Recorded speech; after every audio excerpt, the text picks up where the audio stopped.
Always good to do an audio check. Good morning. Good morning.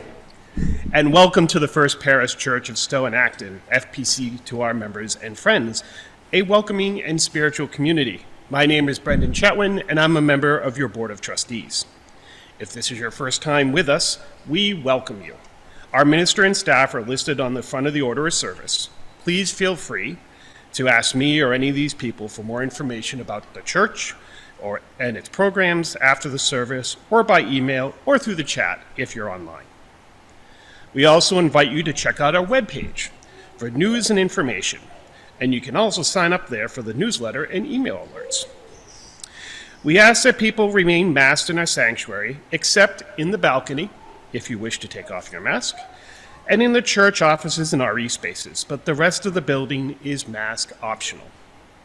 Please check with the people you're talking to about their comfort levels, and please make sure the air filters are on when you congregate in any room. After the service, please join us for coffee and conversations in our fellowship hall, which is down this way, which is one level down at the other end of our building, or in the breakout rooms if you're joining us online. And now we would like to welcome, I think I read the wrong side of this, so please indulge me. We would like to acknowledge that this service is being held by a community that gathers on the stolen traditional lands of the Massachusetts, Nipmuc, Pawtucket, and Wampanoag people. We pay respect to the elders who lost their lives in the colonization of this land, and recognize that these indigenous tribes are still here today, facing violations of sovereignty, territory, and water. We also give thanks for the earth we walk upon, the waters, the life-giving plants, and all of the earth's creatures, as well as the winds, the sun, moon, and stars. We recognize that this is just a first step in moving towards right relationship with Native peoples and healing of the earth. And now, I invite you to greet your neighbor.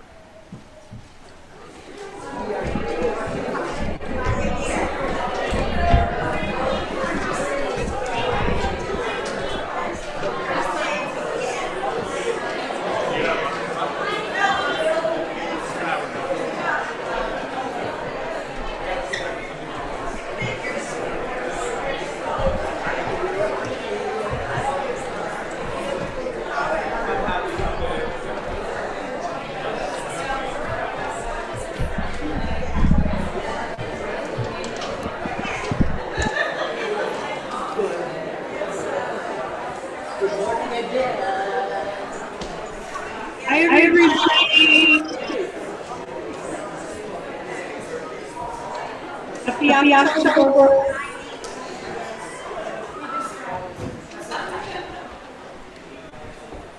Hi, Rick. Hi, Helen.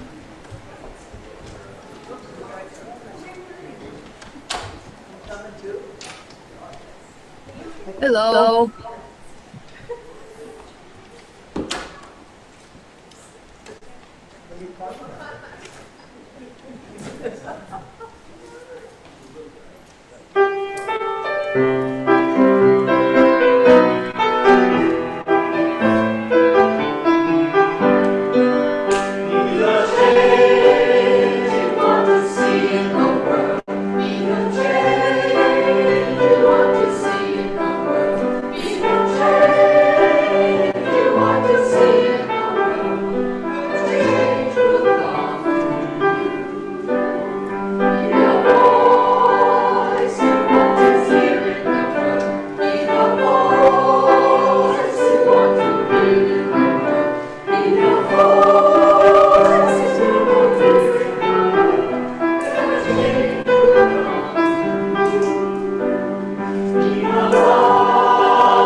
Good morning.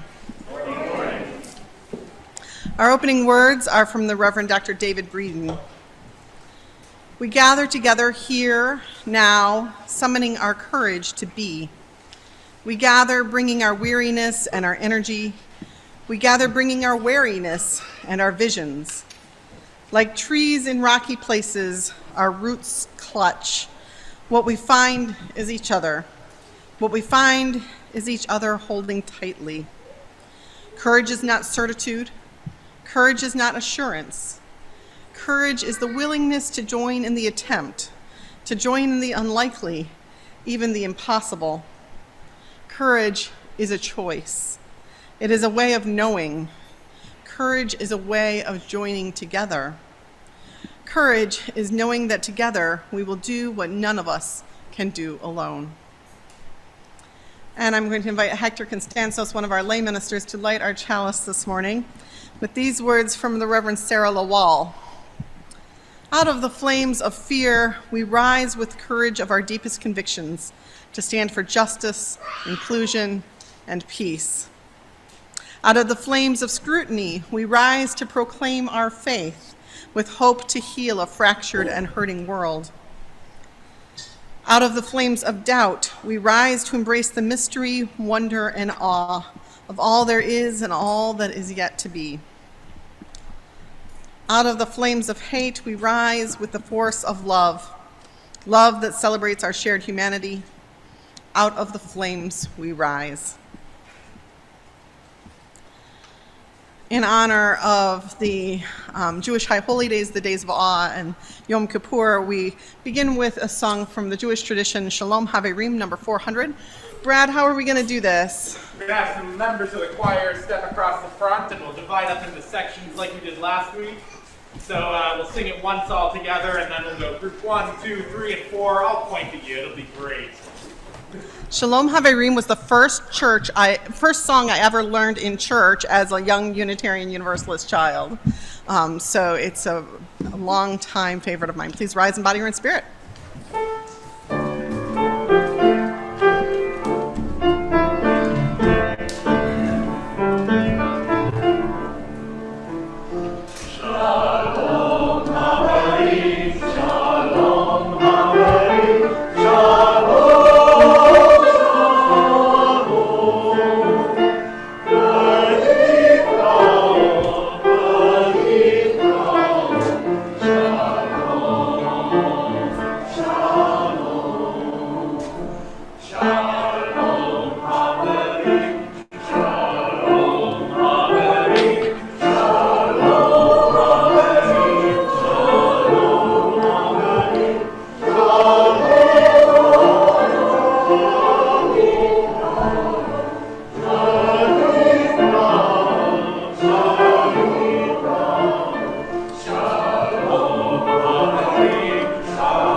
Yes. And please join in our covenant and affirmation. Love is the spirit of this church, and service its law. This is our great covenant, to dwell together in peace, to seek the truth in love, and to help one another.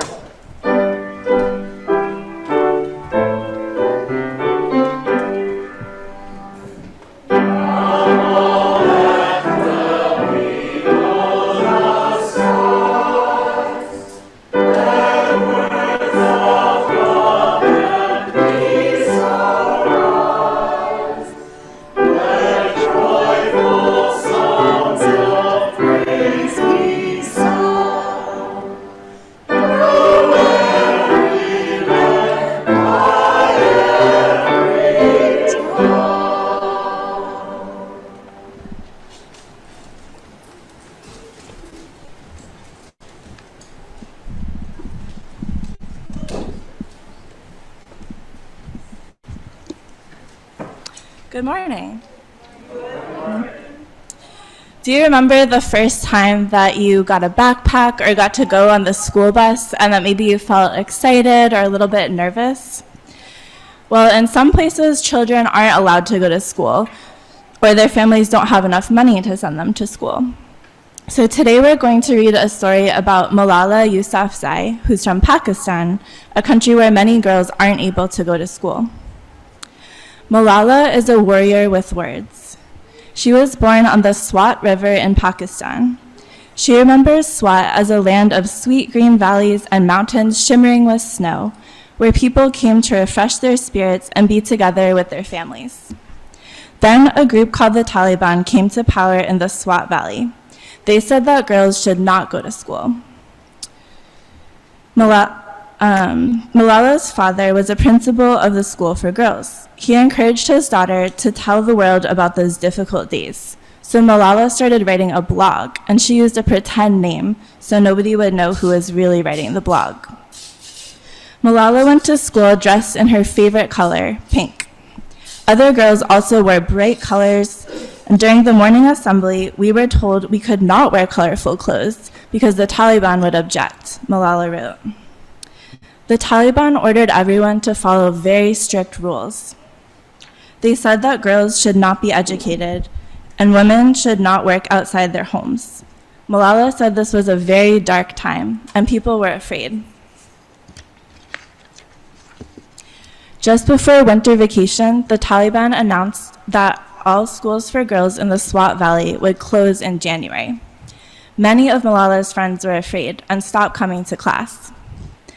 That spring, Pakistan's army began fighting the Taliban. Malala and her family left Swat Valley.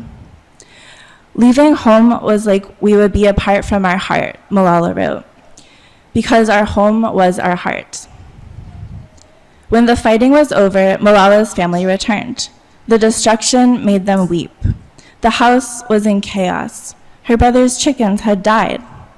But miraculously, the books in her room had not been touched. They are very precious, she wrote. Her father's school opened again, but many others had been destroyed. Malala was sad and angry. She began writing and speaking out, and she did not hide her name anymore. Malala wanted to prove that peaceful words have power over violence. Every day she went to school in her pink backpack. Education is our basic right, she wrote. She won Pakistan's National Youth Award for Peace. Then something scary and sad happened. A man from the Taliban shot Malala and 2 of her friends. They were hurt, but they did not die. They recovered. 9 months later, Malala spoke at the United Nations. She stood up in front of the whole world to prove that words have power. "Nothing changed in my life except for this," Malala declared. "Fear and hopelessness died. Strength and courage were born." She said, "We will bring change through our voice." She asked every nation to make it possible for every child to go to school for free. Every child, every country, free school. Our words can change the world. Now Malala and her brothers are going to school in England. Malala is sharing her dream around the world to help other children who are not able to go to school. I'm going to ask Graham to come on up and light our lantern. We'll talk a little bit more about this story, where there's a scary part where a very strict group called the Taliban gained power and tried to make everyone think the same way as them. Malala continued going to school and speaking out for her rights, which was very brave because she knew it would make some people angry. But Malala and her family believed that they should still stand up for what they believed in. And her father was always very supportive of her. So we can think about the people in our lives who help us feel brave. It's always easier to have courage when we know that we're not alone, and we have friends or family who are standing there with us. And that's part of what we can find here in our church community, is people who will help us and be with us when we're scared or going through a hard time. Thank you. So now I invite all of our children to come and follow this lantern as we go to our religious education classes. Have I ever talked to you about what we should do when children are noisy in church? Do you know what we should do when children are noisy in church?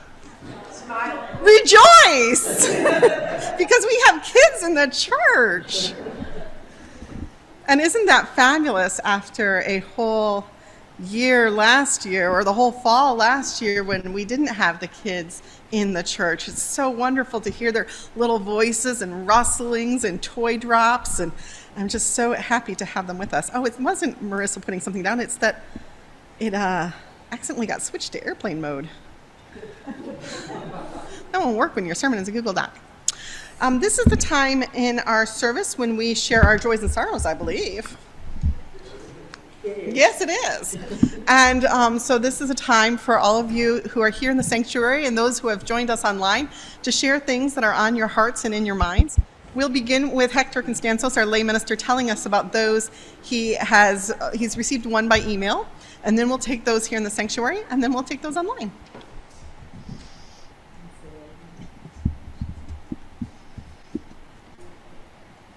And one final candle, says Hector, yes, right, for those joys and sorrows that are left unspoken, that they too are lifted up in community. And by the way, if you ever run out of candles there, I keep a little bag here on the shelf in the pulpit.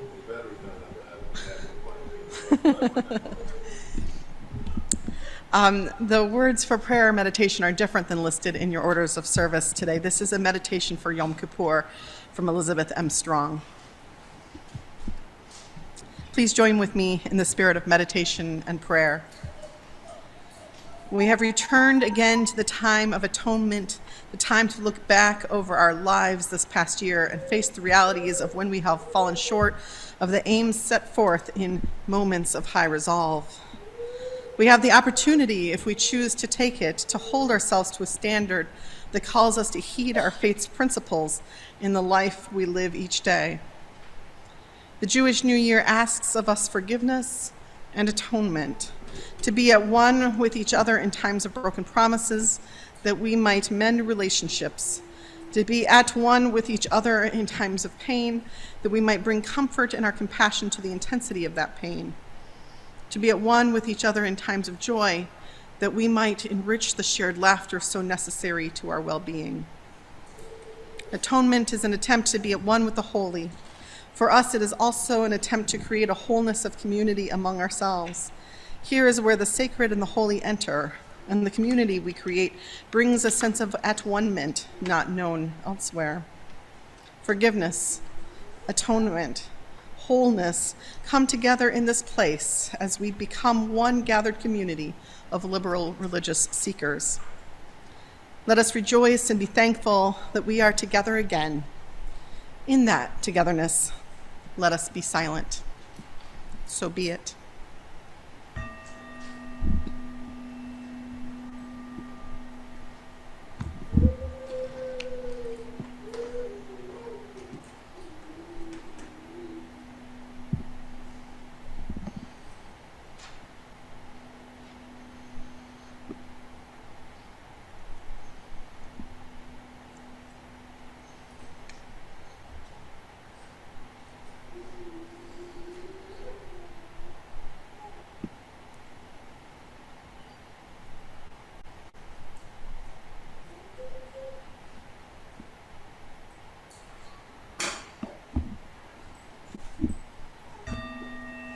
Blessed be, and amen. Our next hymn is also a round, and I think we're going to do it basically the same way we just did the last round. Please rise and body your spirit. Number 396.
In the book, Your Silence Will Not Protect You, in the essay, The Transformation of Silence into Language and Action, Audre Lorde talks about receiving a diagnosis of a possibly fatal brain tumor and recounts her response, saying this: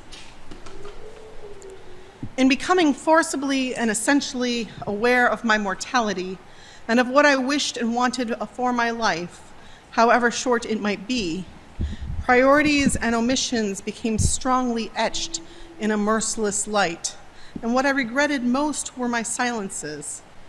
Of what had I ever been afraid? To question or to speak as I believed could have meant pain or death, but we all hurt in so many different ways all the time, and pain will either change or end. Death, on the other hand, is the final silence. And that might be coming quickly now, without regard for whether I had ever spoken what had needed to be said, or had only betrayed myself into small silences while I planned someday to speak, or waited for someone else's words.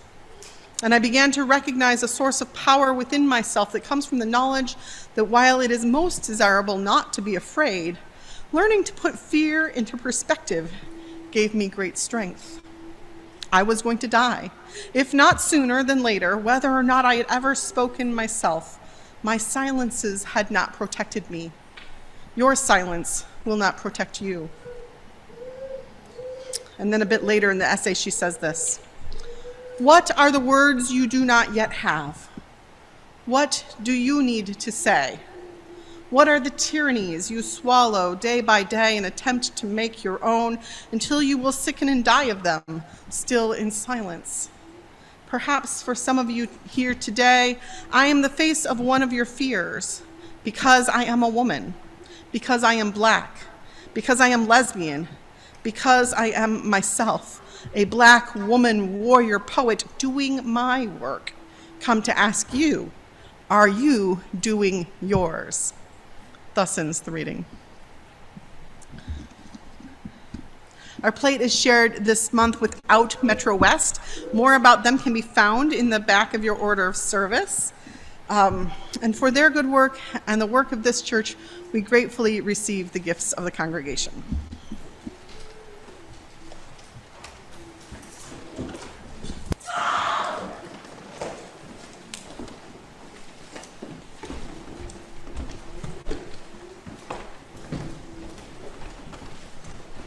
As the choir is coming up, can I ask you, congregation, if you can put your hand here, and can you just tap with me? Tap when I tap. Boom. Tap. Tap. And can you make it audible somehow? Yeah. You're going to help us out by keeping that beat going. You'll be playing a little off the beat here. You can't speed up on us. Just stay really consistent. The choir's going to sing a lot of the same thing over and over again in this anthem. And if you feel so inclined, please feel free to join in. You'll pick up on the parts pretty quickly. 2, 3.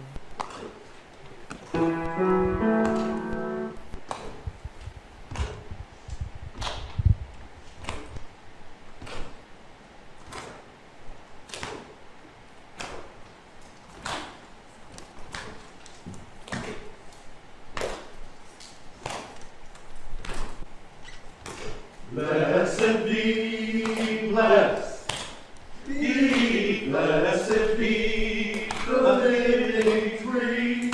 Blessed be, blessed be, blessed be the living tree. Blessed be, blessed be the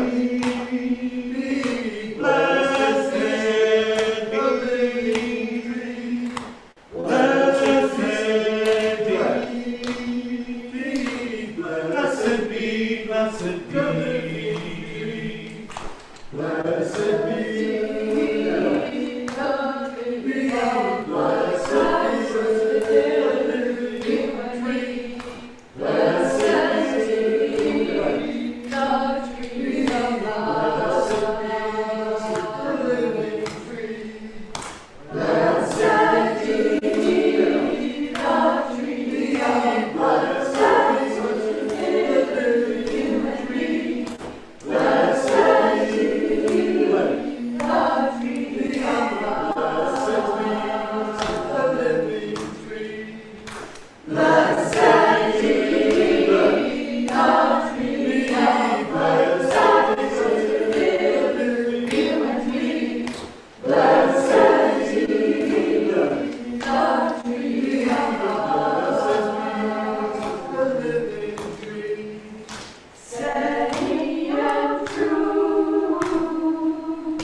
Break cultural taboo and tell you sometimes you have a minister who's in a certain part of life where it suddenly becomes very, very hot in the room and you have to take your robe off.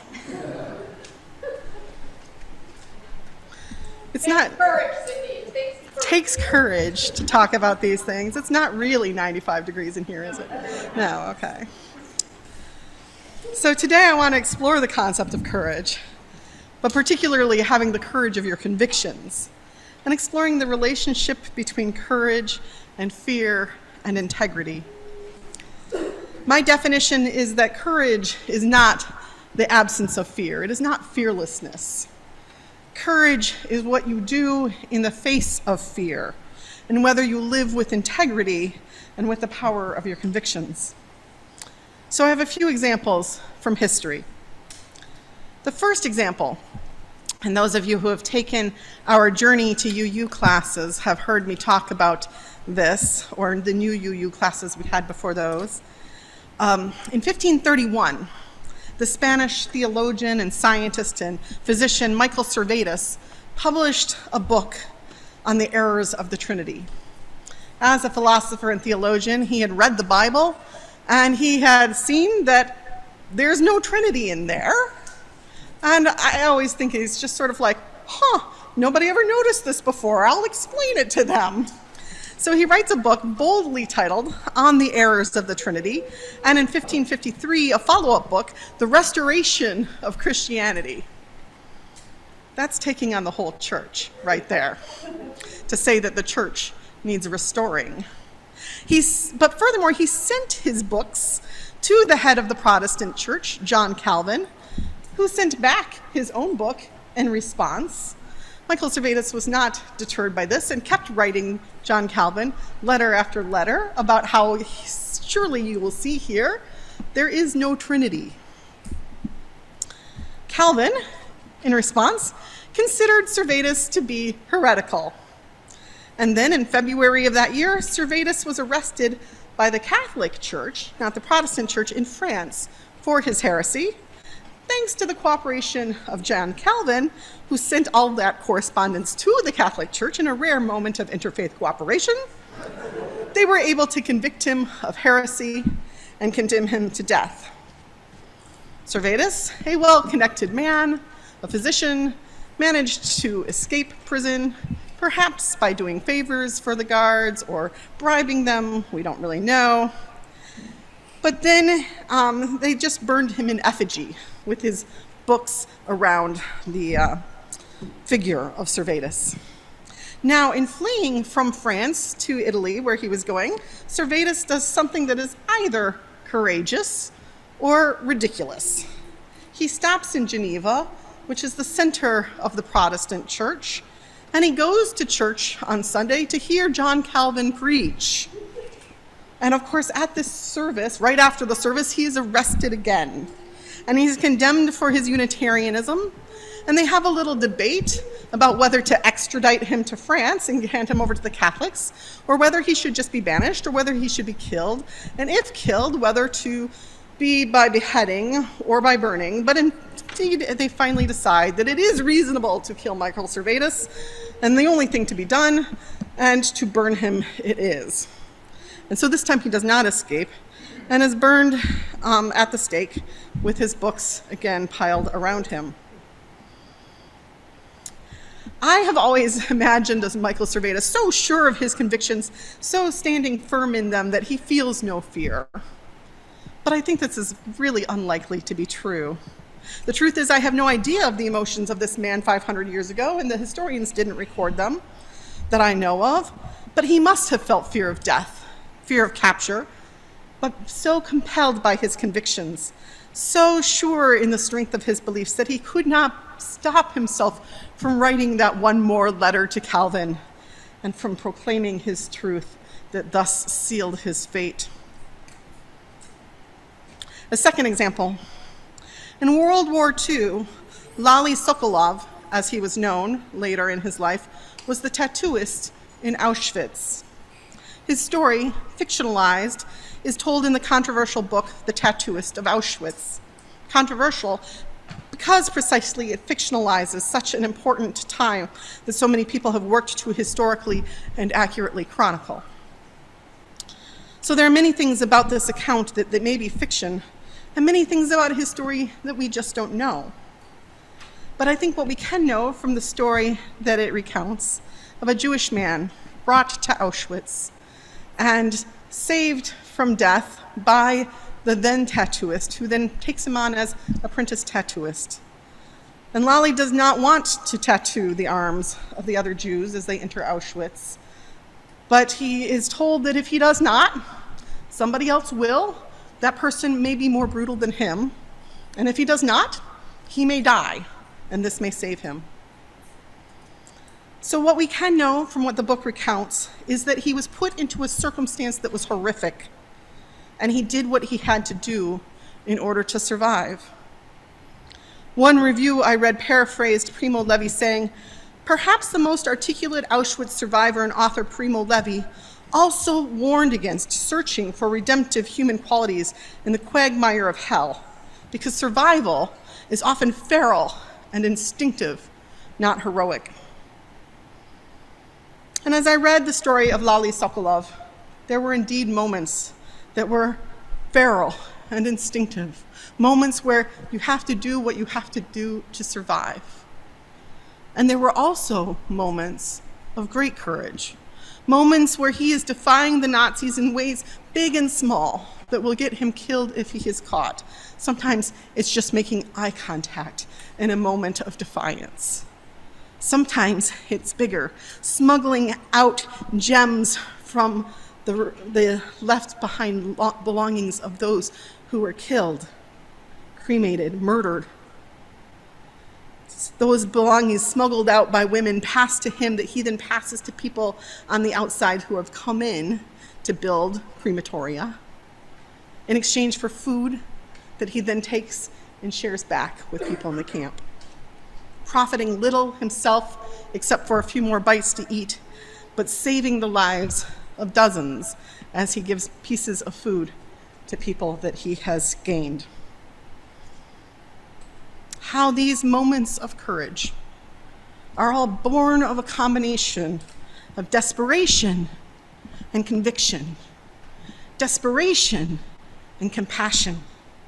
But never, never are these moments of pure courage moments without fear.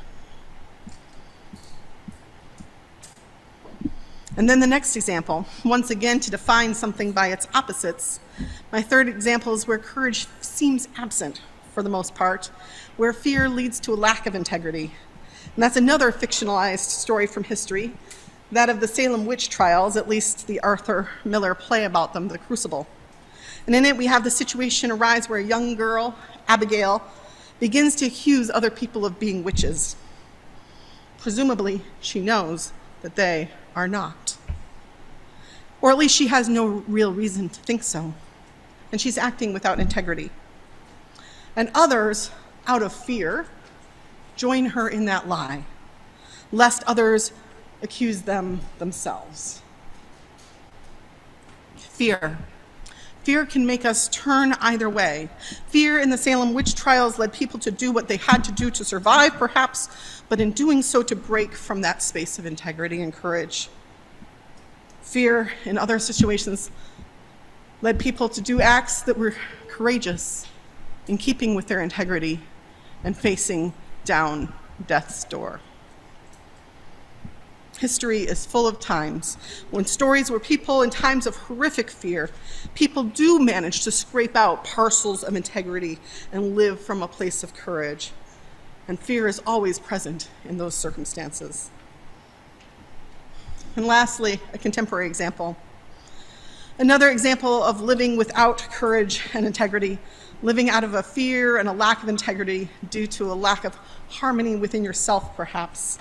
A more modern example comes from those politicians and preachers in our society, the numerous instances when we have found out that some of our public figures with the strongest anti-gay rhetoric have been living a lie, living in fear, living in not harmony with the way they truly are.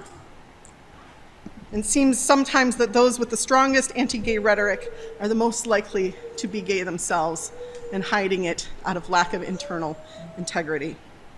I mentioned last week the examples of the leaders of Exodus International, the ex-gay organizations such as Alan Chambers, once president of Exodus International, who finally admitted that not only is he gay, but the program does not work.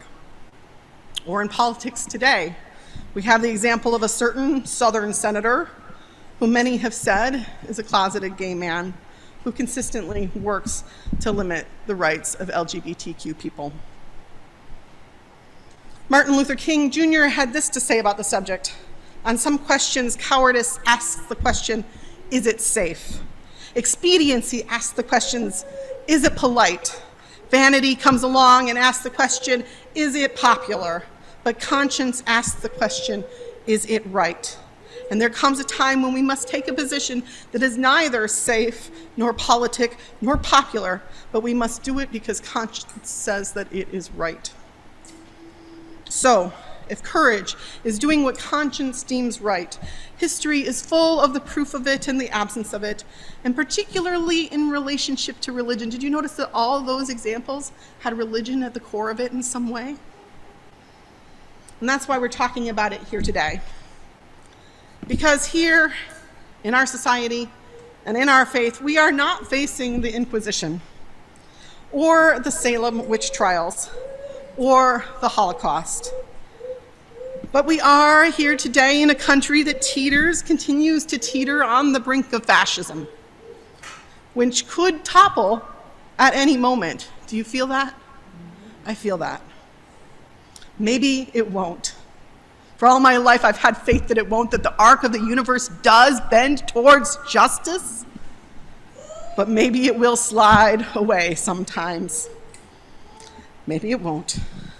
Maybe the most we'll have to risk in this country during our lifetimes is loss of relationship if we push too hard on Black Lives Matter or LGBTQ acceptance, or the loss of community that maybe you did face when you left a religious community behind and came to Unitarian Universalism, or the loss of employment that maybe some of us have faced when we stood up for our beliefs about something, or the loss of good relationship with your neighbors when you put out yard signs that were a bit too controversial for them. May we be so lucky to live in a world where our faith and our principles are not put to life and death tests. But our faith, while we live in less dangerous times, calls on us no less to live our principles, to hold fast to our convictions of love and peace and truth, to hold fast in particular to that first principle of Unitarian Universalism, the belief in the inherent worth and dignity of every person. Every person. Susan Frederick Gray has said the words, "This is no time for a casual faith." I think this is never any time for a casual faith. This faith is no little thing. In times of the past, for Michael Servetus, it meant death. In times of the past, for Norbert Chapek, it meant death. But in exchange for this difficult task of our faith, to live out of our principle, we also have a gift.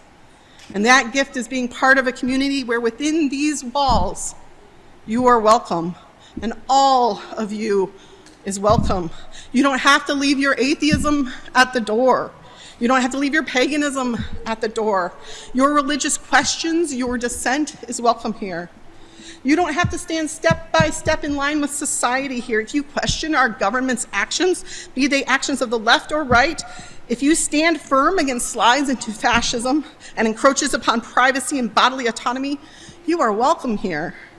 If you come here to be free with who you are in your very identity, free to love who you love, free to be who you are, free to be you and me, you are welcome here. Whether you're gay or lesbian or bi or trans, or whether you're straight or cis, or any gender or sexuality, you are welcome here. Unitarian Universalism is not a casual faith.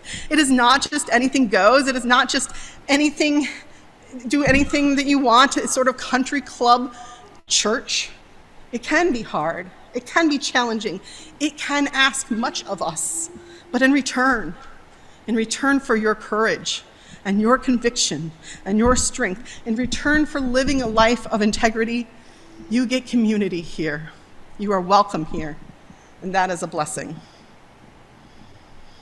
Courage means having the integrity to be your whole self, even when it's not popular or politic, as King put it, or safe. But for some right now, integrity, courage means standing up and proclaiming Black Lives Matter. For some right now, courage is about stepping out of a job that they don't believe in into an unknown and uncertain future. Anytime you do something that you feel you absolutely must do, even though you're afraid to do it, you know you are standing strong and courageous. And that is what we embrace here, the ability to bring your whole self to this worshiping body, this community of souls. We embrace the idea that you can share your disagreements. You can disagree with me, the preacher, if you want to. You can do it in line after the sermon. You can bring your disagreements, your doubts, your fears, and yes, your troubles. And you can bring your joys, your triumphs, your excitement, and your ideas. May this continue to be a house of courage. And may each of you find your whole selves embraced here. Amen.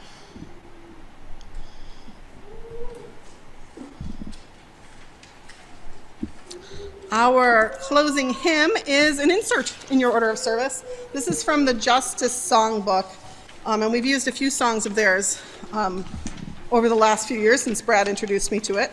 It's two-sided, so just pull it up right out of that insert. Rise in body or in spirit.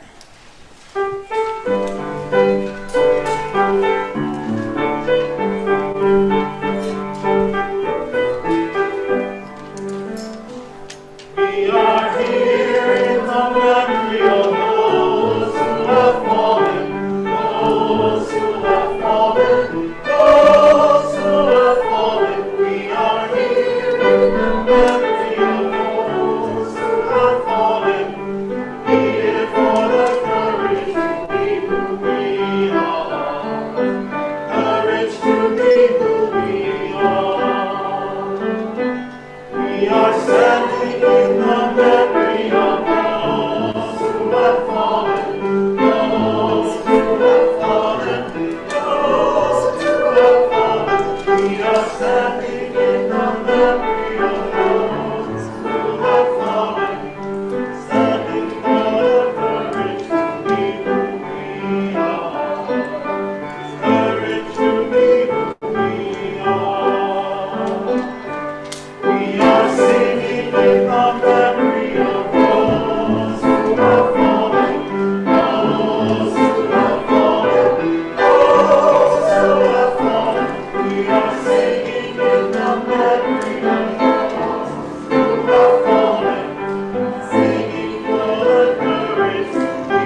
Paraphrasing the words of my colleague Wayne Arneson, take courage, friends. The way is often hard, the path is often long, but deep down there's another truth. We are not alone.